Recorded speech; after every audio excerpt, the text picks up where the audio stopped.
Welcome, dear listener. Tonight, I will tell you a story, one that stretches back into the 19th century, into the fading light of Spain's monarchy. A story not of battles or politics, not even of great achievements, but of a curious figure, a king whose name lingers in history less for his accomplishments and more for the mysteries and whispers surrounding his private life. This was Ferdinand VII, a man sometimes called, quietly, the most perverted king in history. But tonight we will not speak of him with judgment or harshness. Instead, we will place him in the cradle of his time and see the life that unfolded around him, his palace, his daily routines, the world he inherited, and the peculiar details that make him both memorable and strange. So breathe in and breathe out as we step into the long, gentle corridors of history. Ferdinand VII was born in 1784 in the grand halls of El Escorial, the imposing monastery palace built by Philip II. Imagine the scene. A chilly stone residence tucked into the Spanish hills, with long corridors echoing with footsteps of courtiers, servants, and priests. The air would smell faintly of wax candles and incense, for the building was as much a place of prayer as it was of power. Ferdinand was born into an empire that was no longer at its height, but still vast and glittering. Spain in the late 18th century was a place of contrasts. Mighty galleons carried silver across the seas, yet the countryside was full of poor farmers tilling the soil. In the cities, grand cathedrals soared upward, while narrow alleyways were crowded with vendors and beggars. Into this world, Ferdinand came, destined for the throne. And though his reign would one day become notorious, in the beginning he was just a boy, growing up under the weight of royal expectation. As a child, Ferdinand would have been raised under strict formality. He learned Latin prayers by candlelight, studied history from thick, leather-bound volumes, and walked through cold marble corridors in heavy clothes far too stiff for a boy his age. Life in the palace was a kind of golden cage. Meals were not shared casually, but served with ceremony. Polished silver, delicate glassware, platters of roasted meats and sugared fruits. Servants stood silently at the sides of the room, waiting for a gesture, while courtiers observed his every movement. It is easy to see how such an upbringing could twist a personality, making the child more aware of appearances than of natural pleasures. And yet, within the palace walls, Ferdinand also found spaces of quiet comfort, gardens where fountains trickled, courtyards where the orange trees blossomed in spring, and chapels where the hush of prayer was broken only by birdsong outside. The Spain Ferdinand grew into was a nation uneasy with change. The Enlightenment ideas that spread across Europe were whispering about reason, liberty, and progress. Yet in Spain, the old structures of church and monarchy remained deeply rooted. Daily life moved slowly, shaped by tradition. Farmers rose with the dawn, leading donkeys into fields of olive trees. Fishermen cast their nets into the blue Mediterranean. Families gathered in the evenings around hearth fires, telling old tales, breaking bread, and sipping wine from clay cups. In the towns, church bells marked the rhythm of the hours, and markets filled with the smell of spices, dried figs, salted fish, and freshly baked bread.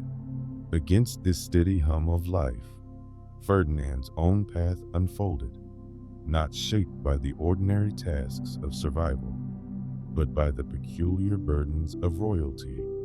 As he grew older, Ferdinand was often caught between two forces: the weight of tradition and the hunger for something different. He longed for power, for control over his destiny, and for pleasures that were denied in the stiff court. Yet, in public, he wore the mask of formality, standing straight during ceremonies, reciting practiced words in Latin, and bowing before the sacred rituals of church and crown. Behind closed doors, however, he was said to grow restless, craving what was forbidden. This tension between the expected and the desired is what makes him so fascinating to history. To some, he was a tragic figure, crushed by the burden of his crown. To others, he was simply a selfish ruler, caring more for his own indulgence than for his people. And yet, when we look closely, we see more than judgment. We see a man shaped by his time, a human being whose peculiarities still echo down the corridors of the past. So tonight, as you listen, do not imagine Ferdinand as merely the most perverted king. Imagine instead a figure walking slowly through the shadowed halls of a palace, a man with heavy robes brushing against the floor, his steps echoing in empty chambers lit by flickering candlelight. Imagine the weight of centuries pressing down upon him, the eyes of his ancestors gazing from painted portraits along the walls. Imagine the loneliness of his crown and the strange ways he sought to escape it. Our journey will linger in these spaces, quietly, gently, until the story itself becomes soft enough for sleep. As Ferdinand VII grew into adulthood, the Spain around him shifted uneasily. The turn of the 19th century was a turbulent moment in European history, yet when told softly, in the rhythm of a bedtime tale, it becomes almost like a quiet backdrop, a distant landscape over which our figure slowly moved. Picture Spain in those years, a land of mountains rolling into mist, of villages where the sound of church bells carried across fields, of cities with narrow streets where laundry hung from balconies and horses clattered on cobblestones. Within this world, Ferdinand stepped into his role as crown prince, groomed for the throne with a mix of reverence and suspicion. His father, Charles IV, was not a commanding monarch, and his mother, Queen Maria Louisa, was whispered about in scandalous tones. Around the young prince, courtiers gossiped in hushed voices, their silks rustling as they bowed low. Yet their eyes darted toward one another, measuring the shifting winds of power.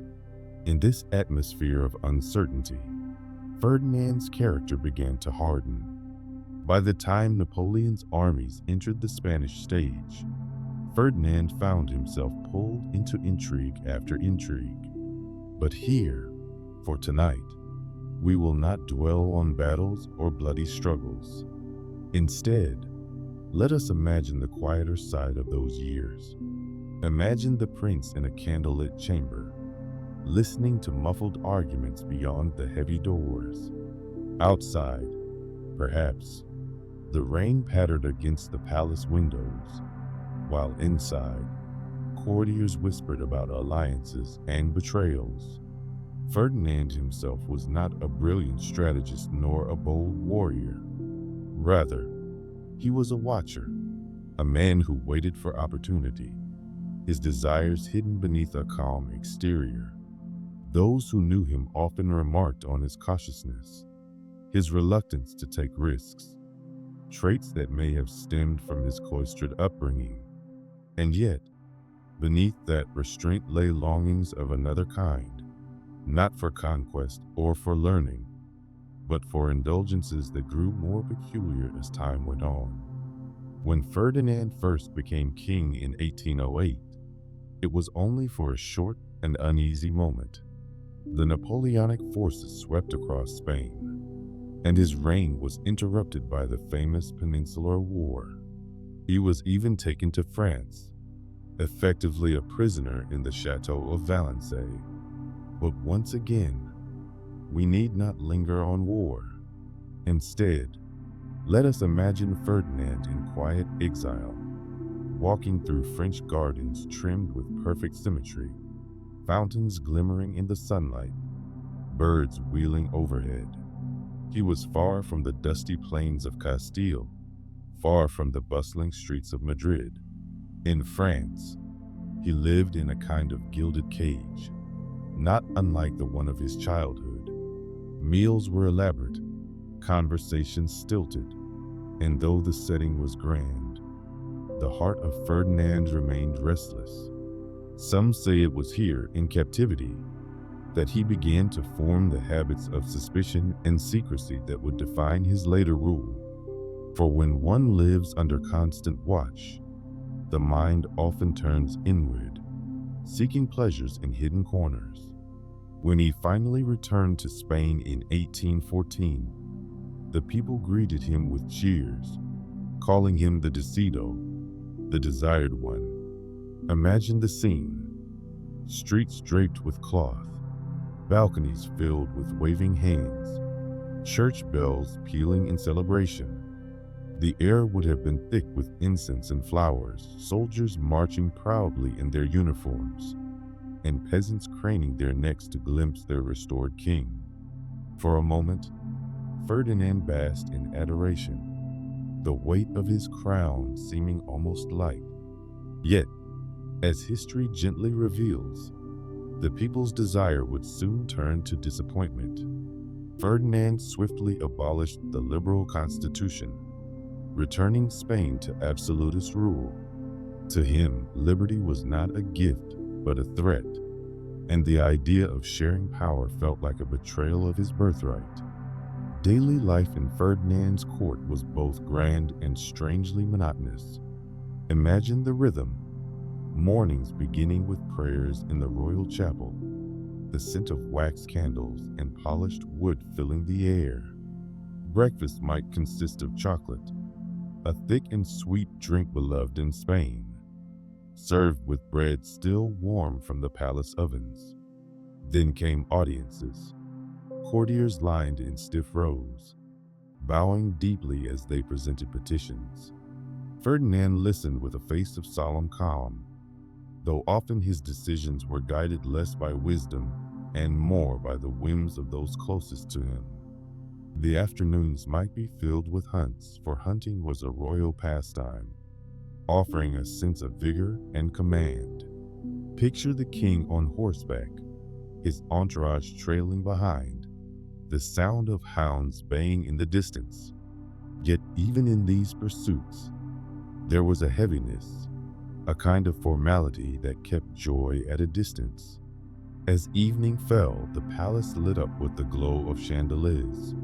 Musicians played gentle strains of violins and lutes, while courtiers conversed in polite murmurs. For Ferdinand, however, these gatherings were less about companionship and more about display. He was often uncomfortable in social settings, preferring the smaller, private chambers where he could retreat from expectation. It was in these hidden corners that his peculiar tastes began to emerge more openly. Whispers spread of the king's indulgences, of strange requests and unsettling behaviors. Yet these stories, whether exaggerated or true, reveal less about scandal and more about the loneliness of a monarch whose life was tightly bound by ritual. Imagine a man who had everything: a throne, a people, a dynasty, yet who found his greatest interest not in ruling wisely, but in seeking fleeting pleasures to fill an inner emptiness. And still, while court life carried on with its routines, the Spain outside the palace moved at its own pace. Farmers continued to work their fields. Artisans plied their trades. Children played in dusty plazas. The monarchy, with all its pomp and secrets, was like a distant play performed on a stage most people never saw. For ordinary Spaniards, life was measured by the harvest, by feast days and fast days. by family meals and whispered prayers. Against this steady backdrop, Ferdinand's reign unfolded quietly, strangely, sometimes comically, sometimes sadly. He was not a king of glory, nor of progress, but rather a king of contradictions, adored and then despised, powerful yet strangely powerless over himself. And so, as we drift further into his story, let us hold the image of a man walking through the vast halls of Madrid's royal palace at dusk. The marble floors are cool beneath his steps, the air faintly scented with roses from the gardens outside. Servants bow as he passes, their eyes lowered, their thoughts unspoken. In his hand, perhaps, he carries a rosary, the beads clicking softly. Yet behind his eyes flicker thoughts not of prayer, but of the strange desires that set him apart. He is both king and prisoner, master of Spain, yet captive to his own restless nature. And in this tension, the mystery of Ferdinand VII continues to linger, like candle smoke curling slowly into the still air of history. As Ferdinand settled into the middle years of his reign, his private world became the true stage of his life. Though history often remembers kings for battles, reforms, or great works, Ferdinand is remembered most vividly for the mysteries that surrounded his personal behavior. In the grand rooms of Madrid's royal palace, beneath the painted ceilings and glittering chandeliers, the king developed a reputation for habits that were whispered about but seldom written openly in his lifetime. Some called them eccentricities, others indulgences, and still others sins. Yet when we look back now, with the gentleness of distance, they appear less like grand scandals and more like the quiet, strange attempts of a man searching for comfort in a role that gave him little peace. Imagine him not as a fearsome figure of power, but as a restless soul, pacing in silk slippers along marble floors, craving small distractions to ease the weight of his crown. Ferdinand married 4 times, and each marriage seemed to reveal something of his peculiar nature.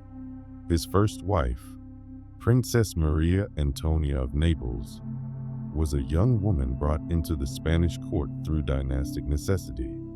She was delicate, refined, and rather isolated in her new home. Their union was tense, shadowed by the ever-watchful eyes of courtiers, and by Ferdinand's own inability to show warmth. Their relationship was marked not by love, but by distance. Maria Antonia died young, and with her passing came rumors that the king had treated her with suspicion and coldness. But imagine the deeper picture. A young woman far from her homeland, living in a palace of echoing halls, and a husband unable to break free from his own rigid fears. It was less a story of cruelty than of 2 people trapped by roles they had never chosen. His later marriages did not bring much greater happiness. With each queen, Maria Isabel of Portugal, Maria Josepha Amalia of Saxony, and finally Maria Cristina of Naples and Sicily, the court observed the same pattern. Ceremony without intimacy, expectation without tenderness. Ferdinand's queens bore the pressure of continuing the dynasty, yet many of them were little more than teenagers when they entered his life, shy and unprepared for the strangeness of his world. The Spanish court, already stiff and formal, grew heavier still under the weight of Ferdinand's personality. He was a man deeply suspicious, often jealous, and prone to imposing strange demands.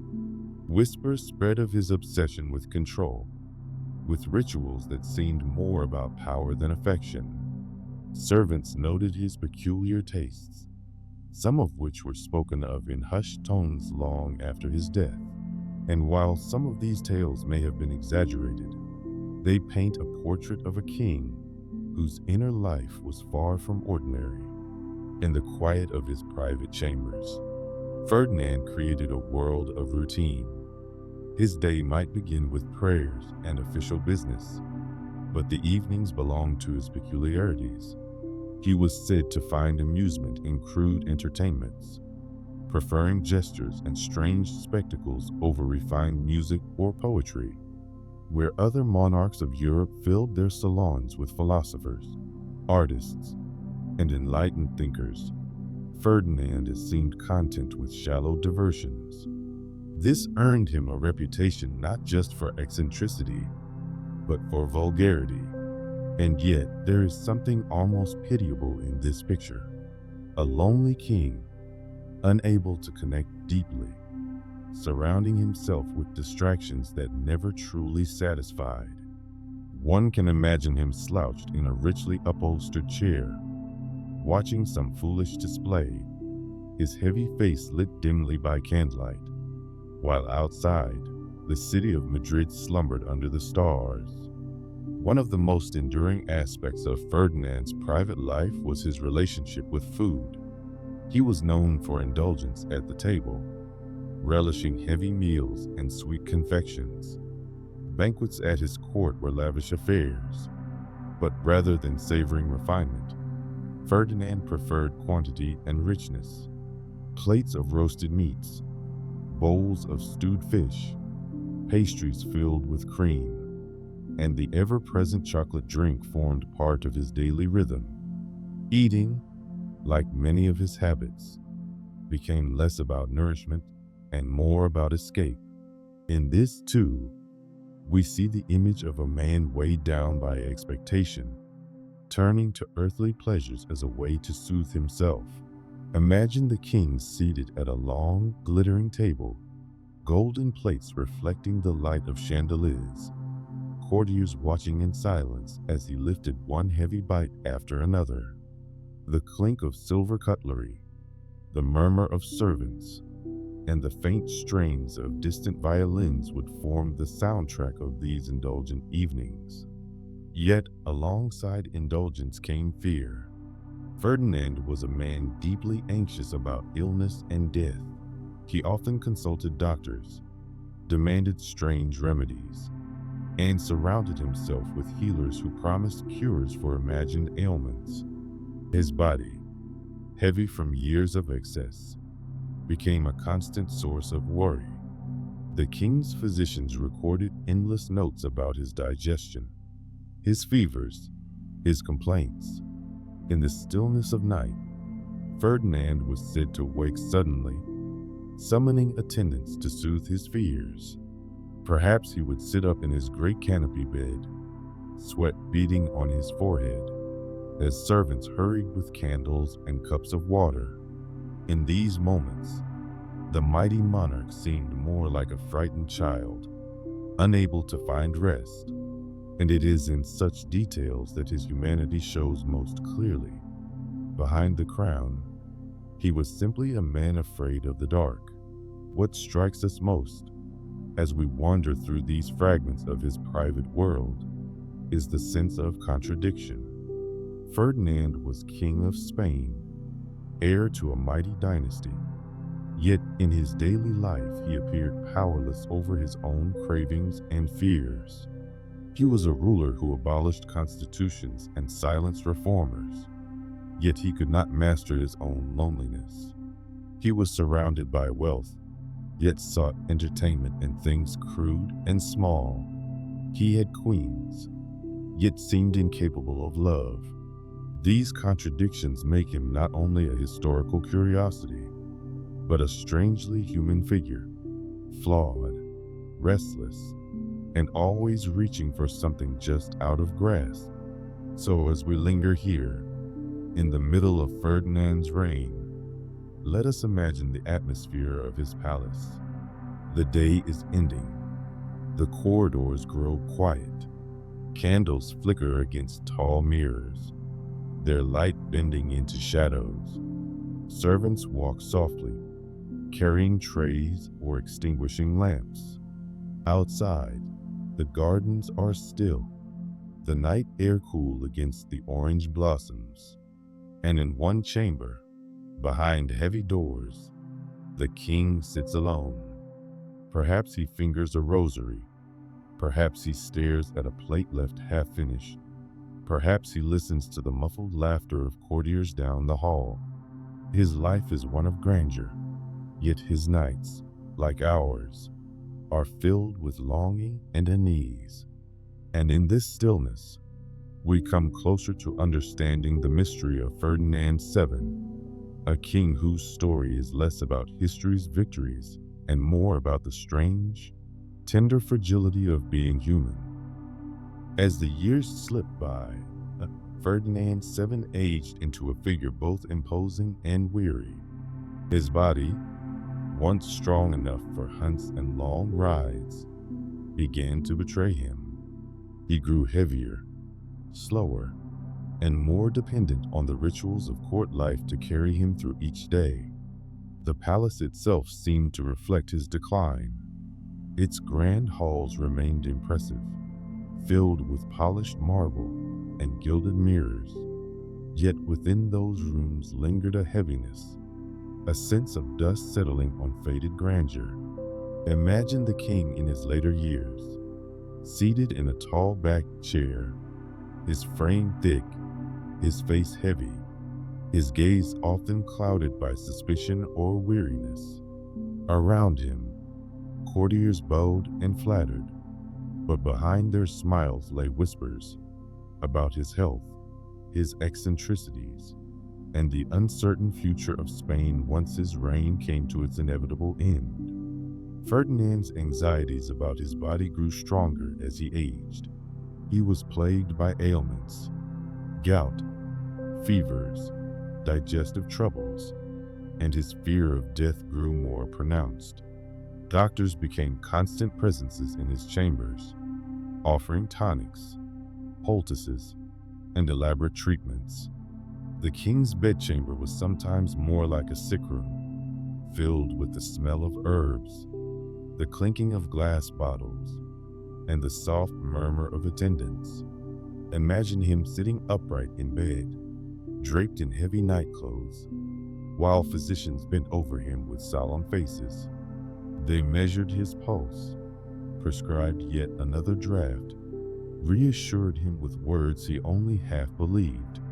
In the stillness of night, he would sometimes summon servants again and again, unable to sleep for fear that his breath might stop. The flickering of candlelight in those quiet hours must have deepened his sense of isolation, powerful by day, yet deeply vulnerable by night. Despite his frailty, Ferdinand clung fiercely to his authority. He ruled Spain as an absolute monarch, resisting every attempt at reform. In an age when other nations edged toward constitutional governments, Spain under Ferdinand seemed trapped in the past. He feared the spread of liberal ideas, seeing them as a direct threat to his throne. His police silenced dissent, his censors controlled the press, and his prisons held those who spoke too freely. Yet even in this rigid atmosphere, life beyond the palace carried on with its steady rhythms. Farmers still plowed fields beneath the warm sun. Artisans carved wood or hammered iron in small workshops. Children chased one another through narrow streets. The monarchy's strict grip felt distant to many, like a shadow looming far away. In this way, Ferdinand's reign was both oppressive and strangely disconnected, the heavy hand of authority pressing down, yet the daily lives of ordinary people flowing quietly forward. Within the palace, Ferdinand's marriages continued to shape his story. By his fourth marriage, to Maria Cristina of Naples and Sicily, he was an older man, worn down by years of indulgence and illness. Maria Cristina was young, graceful, and far more politically shrewd than her husband. Where Ferdinand was suspicious and controlling, she was careful and diplomatic, sensing the winds of change that blew across Europe. Their relationship was complicated, yet it provided Ferdinand with something he had rarely known before: stability. In the final years of his reign, Maria Cristina managed much of the delicate balancing act between the conservative court and the rising tide of liberal thought. Imagine the palace at dusk, Ferdinand coughing heavily, reclining in his chair, while Maria Cristina quietly conferred with ministers in the next room. He remained the king in name and presence, yet increasingly the true work of governance passed through others. Even as his health waned, Ferdinand still sought the small pleasures that had always defined his private life. He continued to eat heavily, to surround himself with amusements, to indulge in routines that brought comfort, however fleeting. Courtiers, ever eager to please, provided diversions, music, games, and the entertainments he preferred.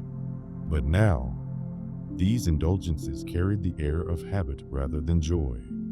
Picture the king watching a performance, his eyes half closed, his face pale in the candlelight, a faint smile flickering only occasionally. Around him, courtiers forced polite laughter, their glances shifting toward one another as they waited for the evening to end.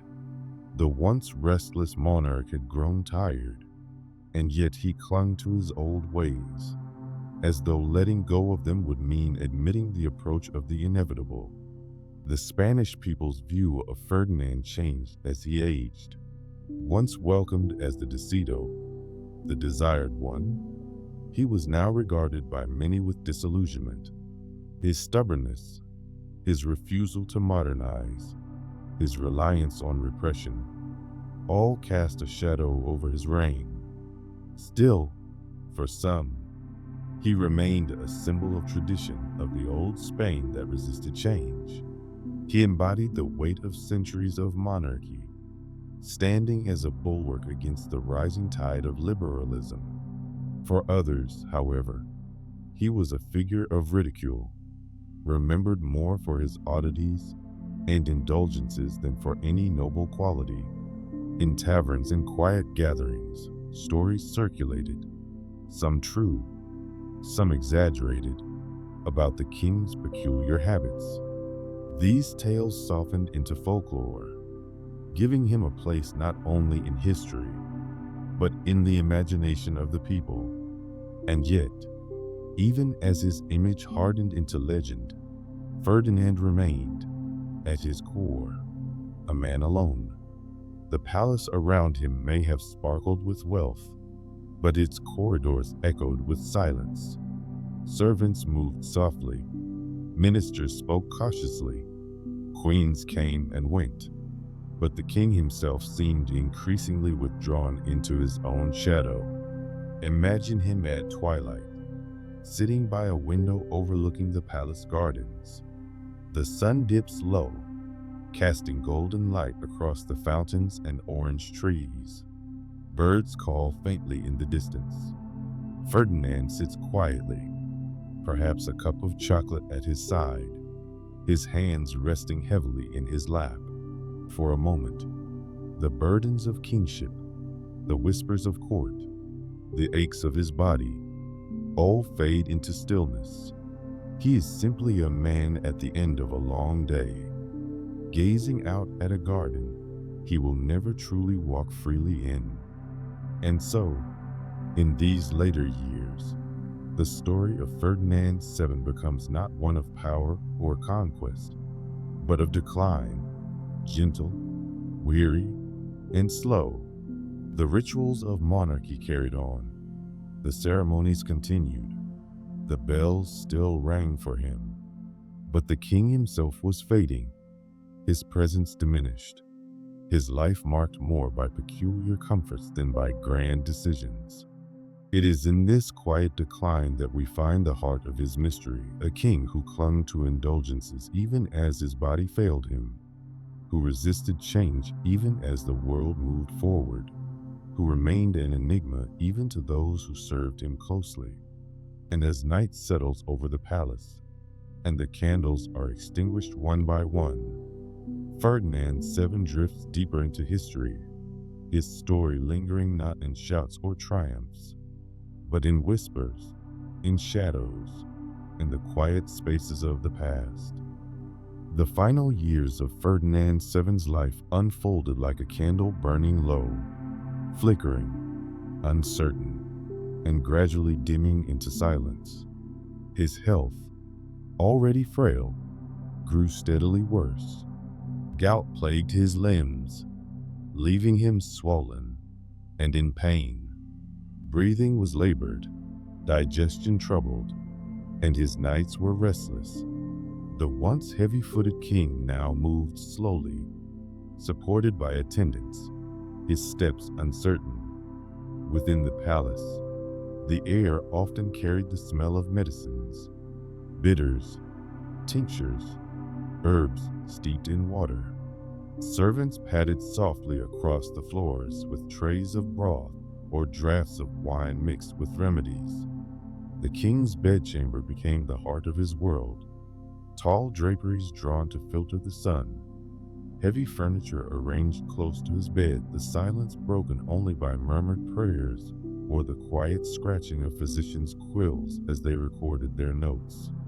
Picture him reclining beneath embroidered covers, his face pale and damp with fever, the golden crown nearby but unused, for the rituals of rule had become too heavy to bear each day. In these years, Ferdinand's reliance on Maria Cristina grew. His young queen not only provided companionship, but also became the true navigator of the monarchy. She attended councils, soothed ministers, and prepared quietly for the uncertain question of succession. Ferdinand, increasingly weak, placed his trust in her. Their relationship, though not warm in the sense of romance, was one of necessity and balance. She offered calm where he offered suspicion, foresight where he clung to the past. In the evenings, when Ferdinand dozed in his chair, Maria Cristina might walk through the palace corridors with measured steps, listening to ministers' reports, her face calm though her heart was heavy with the weight of what was to come. Spain's future rested on fragile ground, and she knew it. Ferdinand had only one child, a little girl, Isabella, and with that simple fact came a storm that would outlive him. The matter of succession weighed heavily in those final years. Spain's laws had long been debated. Could a daughter inherit the throne, or must the crown pass to male relatives? Ferdinand, pressed by Maria Cristina, issued decrees to ensure Isabella's right, though opposition brewed fiercely. His brother, Don Carlos, and his supporters believed the throne should fall to him instead. This question would spark years of civil war after Ferdinand's death, the Carlist wars that tore Spain apart. But here, as we tell the story in soft tones, we linger not on the violence to come, but on the quiet seeds being sown in the palace's still rooms. Imagine Ferdinand, weary and breathless, signing documents with a trembling hand, while Maria Cristina stood nearby, her eyes fixed on the ink drying across the page. The candles glowed dimly, and though history marched forward, in that moment it was just a husband, a wife, and a fragile future for their child. Meanwhile, Ferdinand himself retreated further into small comforts. Even in illness, he held on to his peculiar tastes. Meals that were too heavy, entertainments that were simple and crude, conversations limited to what pleased him. Servants indulged him, as they always had, bowing low, offering reassurances, carrying him from chamber to chamber when he was too weak to walk. The grandeur of monarchy had shrunk into a small world of bodily complaints, whispered fears, and fleeting distractions. Imagine the king wrapped in blankets in a high-backed chair, listening to music played softly by court musicians. Their strings rose and fell gently, echoing through the chamber, while Ferdinand stared into the fire, his expression heavy, his mind perhaps drifting to memories of hunts, of banquets, of moments when the weight of age had not yet pinned him down. Outside, the streets of Madrid carried on, vendors calling, bells ringing, children laughing in narrow lanes. Yet within the palace, time seemed slower, thick with fatigue. As his health worsened, Ferdinand's fear of death grew sharper. He was attended constantly by priests who recited prayers at his bedside, sprinkling holy water and offering absolution. Religious images filled his chamber, crucifixes, saints painted in gold frames, candles flickering before icons. The king, who had spent so much of his life indulging in earthly pleasures, now clung desperately to the rituals of faith. He prayed, he confessed, he sought forgiveness, but still, he feared the moment when breath would leave him. Imagine him at night, clutching a rosary in trembling hands, the beads slipping between his fingers as he whispered prayers, his eyes flicking nervously toward the dark corners of the room. Even with attendants nearby, the silence of midnight weighed heavily on him. In those long hours, Ferdinand was not a monarch, not a figure of history. He was simply a man, afraid of the unknown. When death finally came, in September of 1833, it was not sudden but gradual, like a tide retreating. His breaths grew shallow, his strength ebbed, and the palace grew hushed as courtiers waited in silence. Maria Cristina stayed close, holding the hand of the man who had been both her husband and her burden. Priests intoned their prayers, their Latin syllables flowing softly like a lullaby. Candles burned low, their wax dripping slowly, as though marking the passing of time itself. Outside the palace, the city of Madrid moved quietly. Markets still opened, horses still clattered along the streets, bells still rang from towers. But within those walls, a chapter of Spain's monarchy was drawing to its end. The desired one, once welcomed with cheers, now left the world in whispers. And yet, in death as in life, Ferdinand VII remained a figure of contradictions. For some, he was mourned as a king who had preserved tradition in an age of upheaval.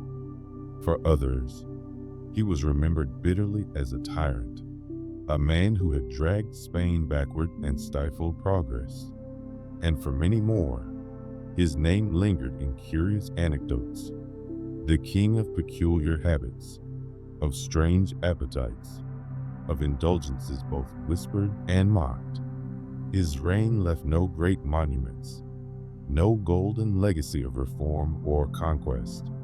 Instead, it left a trail of stories, half-shadowed, half-remembered, drifting between history and legend.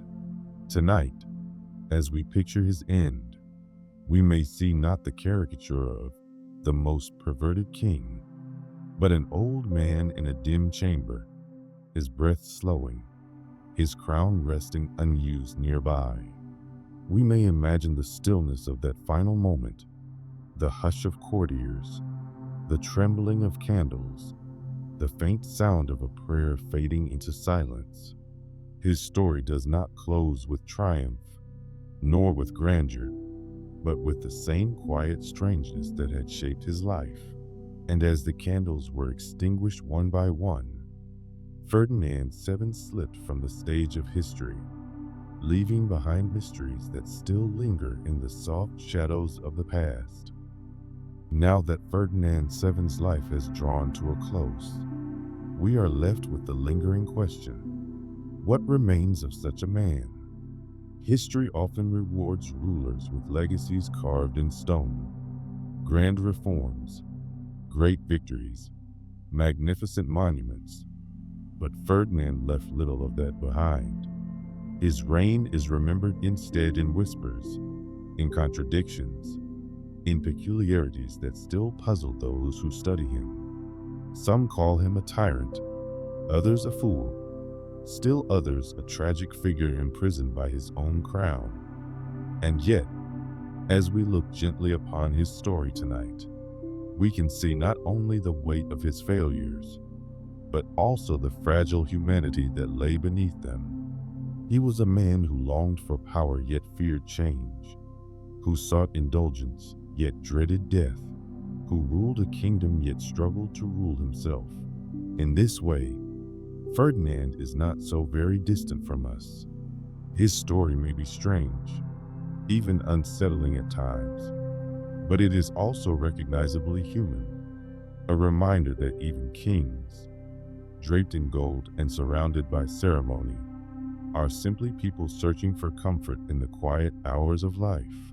The Spain he left behind was one on the edge of transformation. His death in 1833 opened the door to fierce struggles over succession, plunging the country into the Carlist Wars. Yet even amid those storms, the memory of Ferdinand lingered. To some, he was the Decido still, the desired one, remembered for the joy of his restoration. To others, he was a disappointment, the king who silenced progress.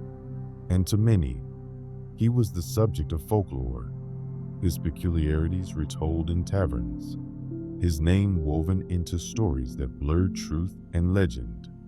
Picture a Spanish village years later, a group of elders gathered in a plaza, the warm evening air filled with the scent of cooking fires. One of them begins to tell the tale of Ferdinand VII, his strange habits, his heavy meals, his jealous suspicions, and the others chuckle softly, shaking their heads. In that moment, history has already softened into memory, the sharp edges dulled, leaving only the faint image of a curious king whose life seems more like a story than a record. Even his palaces bear this echo. The grand rooms where Ferdinand once paced in heavy robes still stand, their marble floors polished, their walls hung with portraits.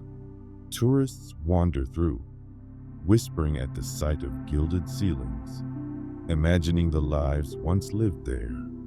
Few linger long on Ferdinand himself, yet if you listen closely, the silence of those chambers still carries something of his presence. Perhaps it is in the stillness of a chapel, where candles glow faintly before painted saints. Perhaps it is in the courtyard gardens, where fountains trickle softly, the same waters that once murmured outside his windows. Or perhaps it is in the royal bedchamber, where a great canopy bed looms in shadow, the place where Ferdinand tossed in restless nights. The past, like a faint perfume, lingers in these spaces, invisible yet undeniable. And what of Ferdinand's queens? Those young women who passed through his life.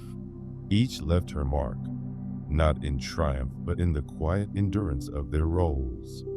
Maria Antonia, Maria Isabel, Maria Josepha Amalia, and Maria Christina, names that flow like a chant, echoing the rhythm of dynastic duty. Their lives remind us of the human cost of monarchy. Young brides drawn into a strange court, bound to a man whose peculiarities left them isolated, sometimes frightened, often unfulfilled. And yet, from Maria Christina came Isabella, the little girl whose claim to the throne would carry Spain into new chapters.